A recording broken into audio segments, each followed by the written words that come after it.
Summer of 2018 is turning into one to remember, and not for good reasons. Good evening, I'm Mary Alice Demler. And I'm Scott Levin. When you look at homicides through the end of last month, Buffalo is on track now to have its deadliest year in almost a decade. July was especially bad with 10 homicides alone.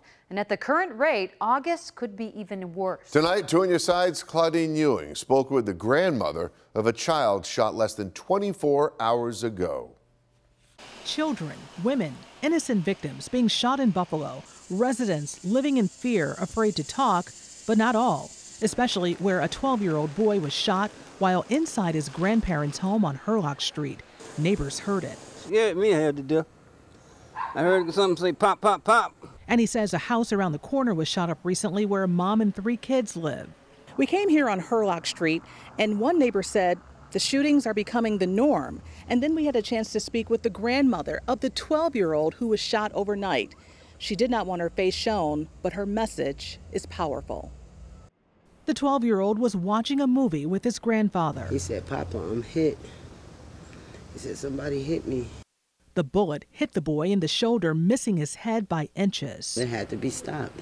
And they got to think of our grandbabies, our kids. And she has this message to the shooter. Whoever doing this dirty work, could y'all please stop? Could you all stop? She says it's unfair that kids can't be safe inside a house. The gang and turf war is spelled out on some houses. Now we're on Domitian Street, and this is where a 7-year-old girl was shot. And then you talk to the neighbors here who don't want to go on camera. They say there have been other shootings, including a child that was shot by a BB gun.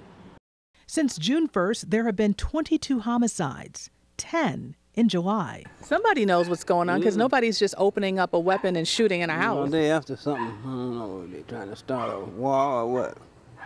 You know, like a drug war.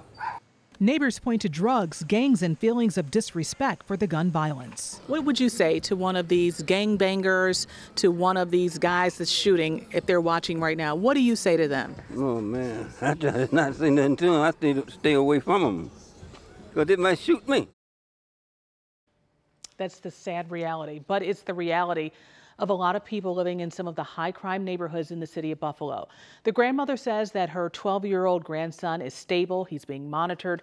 Ironically, his career goal is to be a police detective.